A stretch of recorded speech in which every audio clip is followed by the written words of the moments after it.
तो हाय दोस्तों, corona IAS के यूट्यूब चैनल में आपका फिर से स्वागत है। तो भूगोल की कड़ी को आगे बढ़ाते हैं। तो बहुत से लोगों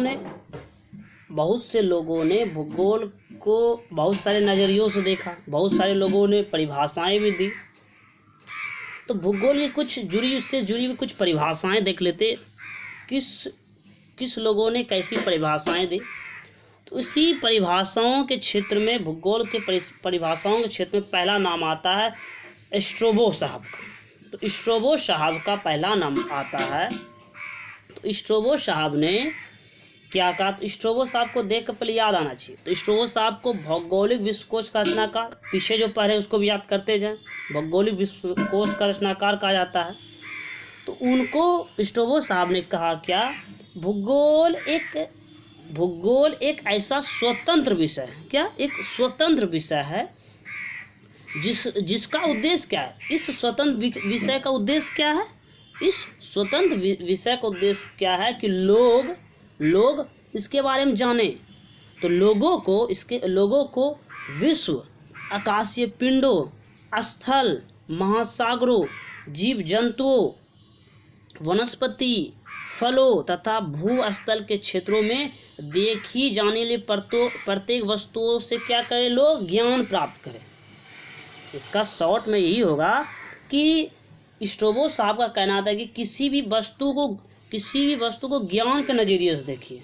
पृथ्वी पर उपस्थित जितने भी वस्तु है, प्राकृतिक संसाधन है, जितने भी वस्तु है, आप उससे ज्ञान प्राप्त कीजिए, ज्ञान के नज़रिए से देखिए आपका नॉलेज उस क्षेत्र में क्या है।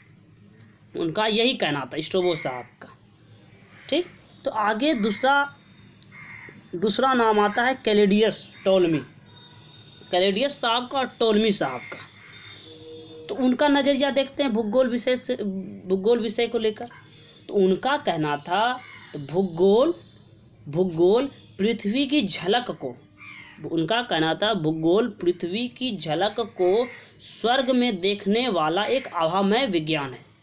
पृथ्वी की झलक को जब स्वर्ग में देखिएगा आप, तो आप उसको आभामय विज्ञान की तरह देखिएगा।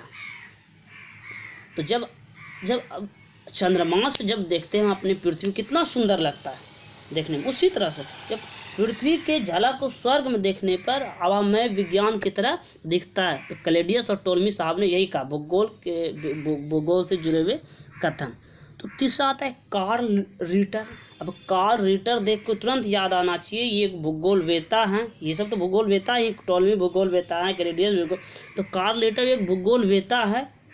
अब कार्ल रिटर से क्या आना चाहिए? निश्चयवाद विचारधारा के समर्थक थे। ये तो हम आपको पढ़ाएं खुद। तो कार्ल रिटर निश्चयवाद विचारधारा के समर्थक थे। इन्हें नवीन निश्चयवाद का संस्थापक भी कहा जाता है। याद रखिए, नवीन निश्चयवाद का संस्थापक। एक इसके साथ थे राइट जेल, उन्हें भी कहा जाता है, लेकिन अभी जो दिया उसके पढ़ना चाहिए। तो नवीन निश्चयवाद के संस्थापक कार्ल रिटर साहब को कहा जाता है। अब उनका नज़रिया देखते हैं क्या था भूगोल से जुड़े हुए।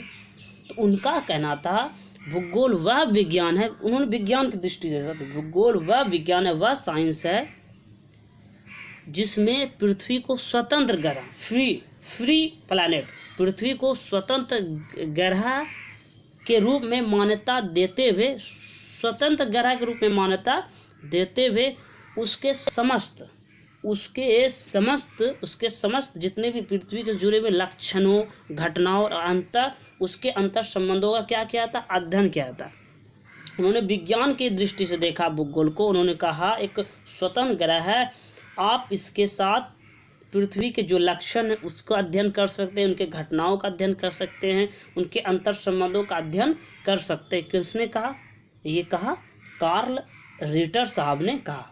तो चौथा नाम आता है आर्थर होम्स ने हम सिंपल परिभाषा दिया।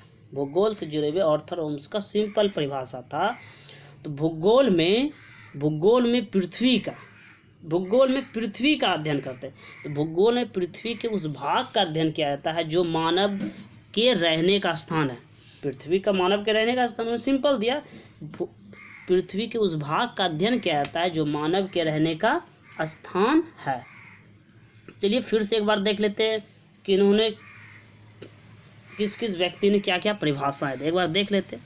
तो स्टोवे साहब ने कहा भूगोल एक ऐसा स्वतंत्र विषय है जिसका उद्देश्य लोगों को विश्व, आकाशीय पिंडों, स्थल, महासागरों, जीव जंतु, वनस्पति, फलों तथा भू धरातल के क्षेत्रों में देखी जाने वाली प्रत्येक अन्य वस्तुओं से क्या करना है, ज्ञान प्राप्त करना। स्टोवे साहब। दूसरा नाम आता है कैलेडियस और टॉलमी। तो कैलेडियस टॉलमी साहब ने कहा भूगोल पृथ्वी की झलक को स्वर्ग में देखने वाला एक आभामय विज्ञान है। तीसरा नाम आता है कार्ल लीटर। तो कार्ल लीटर ने क्या परिभाषा दी, भूगोल वह विज्ञान है जिसमें पृथ्वी को स्वतंत्र ग्रह के रूप में मान्यता देते हुए उसके समस्त लक्षणों, घटनाओं एवं उसके अंतर संबंधों का अध्ययन किया जाता है। Carl Ritter. चौथा आता है आर्थर होम्स। आर्थर होम्स साहब ने क्या किया, भूगोल में पृथ्वी के उस भाग का अध्ययन किया जाता है जो मानव के रहने का स्थान है। तो ऐसे बच्चों हम लोग हमारे वीडियो देखते रहिए। अब आगे जो इंट्रोडक्शन का जो परिचय है भूगोल का, उसको मैं अब जो पढ़ाया 4 चैप्टर उसको अब एक साथ मैं आपको पढ़ाऊँगा। तो एक साथ वाला वीडियो भी भेज दूँगा जल्द ही। वो लंबा वीडियो होगा, लगभग आधा घंटा हो सकता है लंबा वीडियो इंट्रोडक्शन से जुड़े हुए। तो उसके बाद इंट्रोडक्शन से जुड़े हुए लंबा वीडियो के बाद उसके बाद हम आपको ब्रह्मांड में ले जाऊँगा। तो ठीक है, हमारे वीडियो देखते रहिए।